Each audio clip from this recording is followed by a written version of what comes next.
Hello everyone. National institute of rural development and panchayati raj హైదరాబాద్లో ఖాళీగా ఉన్న వివిధ పోస్టుల భర్తీకి దరఖాస్తులను కోరుతూ ఒక అఫీషియల్ జాబ్ నోటిఫికేషన్ అయితే రిలీజ్ చేసింది ఫ్రెండ్స్. ఈ యొక్క ఉద్యోగాలు అనేవి కాంట్రాక్ట్ బేసిస్ ద్వారా తీసుకోవడం అయితే జరుగుతుంది.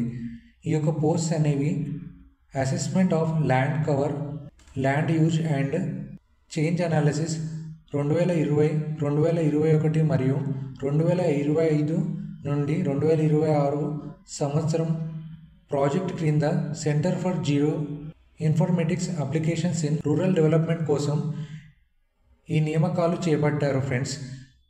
ఈ యొక్క పోస్ట్కి అప్లికేషన్ అనేది ఆన్లైన్ ద్వారా అప్లై చేసుకోవాలి.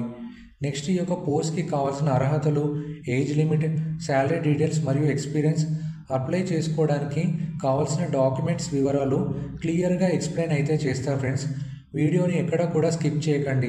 నా ఛానల్ని ఇంకా సబ్స్క్రైబ్ చేసుకోకపోతే ఇప్పుడే సబ్స్క్రైబ్ చేయండి ఫ్రెండ్స్. సో ఇందులో మొదటిగా ప్రాజెక్ట్ సైంటిస్ట్ పోస్ట్ వివరాలు.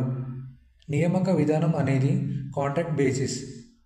సో ఇందులో మొత్తం పోస్టుల సంఖ్య అనేది 2 పోస్టులు.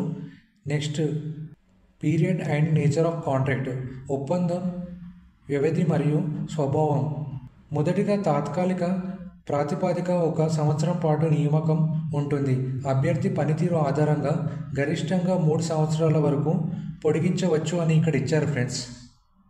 నెక్స్ట్ అర్హత చూస్తే కనుక Jio informatics, remote sensing, GIS, RS and GIS, spatial information technology లేదా మిగిలిన విభాగంలో MTech లేదా MSc చేసి ఉండాలి. నెక్స్ట్ ఎక్స్పీరియన్స్ అనేది జియో ఇన్ఫర్మేటిక్స్ అప్లికేషన్ ప్రాజెక్ట్లో కనీసం 3 సంవత్సరాల పని అనుభవం ఉండాలి. నెక్స్ట్ నేచర్ ఆఫ్ వర్క్ అనేది ప్రాజెక్ట్ కోసం శాటిలైట్ డేటా, ఉపగ్రహ డేటా మరియు ఇతర థీమాటిక్ డేటాలను ప్రాసెస్ చేయడం మరియు విశ్లేషించడం. నెక్స్ట్ ఏజ్ లిమిట్ మ్యాక్సిమం వచ్చేసి 40 సంవత్సరాలు. నెక్స్ట్ శాలరీ అనేది 50,000 పర్ మంత్ ఫ్రెండ్స్. రెండవదిగా జూనియర్ ప్రాజెక్ట్ సైంటిస్ట్ వివరాలు. నియామక విధానం అనేది కాంట్రాక్ట్ బేసిస్ ద్వారా. మొత్తం పోస్టుల సంఖ్య 3 పోస్టులు friends. So next nature of contract అనేది మొదటిగా 1 సంవత్సరం పాటు తాత్కాలికంగా ఉంటుంది.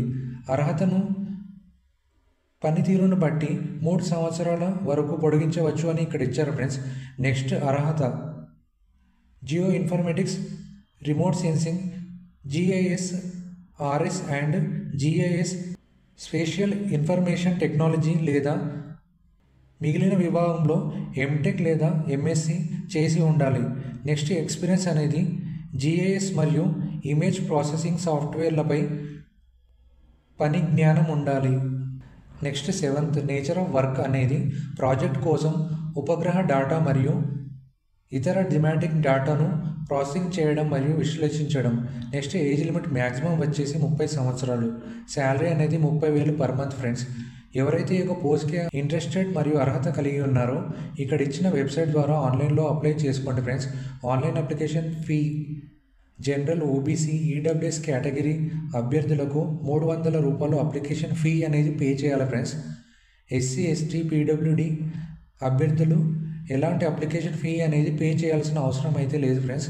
అప్లికేషన్ ఫీ మినహాయింపు కోసం మీ యొక్క క్యాస్ట్ సర్టిఫికేట్ అనేది అప్లోడ్ చేయాలి friends. Online application last date, చివరి తేదీ వచ్చేసి 3 October 2025 friends. Next application process అయిపోయాక మీ యొక్క ఎడ్యుకేషనల్ క్వాలిఫికేషన్లో వచ్చిన మార్క్స్ ఆధారంగా షార్ట్ లిస్ట్ చేయబడుతుంది. నెక్స్ట్ షార్ట్ లిస్ట్ చేయబడిన అభ్యర్థులు పరీక్ష మరియు ఇంటర్వ్యూ ద్వారా సెలెక్ట్ చేయడం జరుగుతుంది. నెక్స్ట్ ఫైనల్ రిజల్ట్స్ అనేవి సెలెక్ట్ అయిన అభ్యర్థులకు మాత్రమే తెలియజేయబడతాయని ఇక్కడ ఇచ్చారు ఫ్రెండ్స్. మరెన్నో ఇన్ఫర్మేటివ్ వీడియోస్ కోసం ప్లీజ్ లైక్ అండ్ సబ్స్క్రైబ్.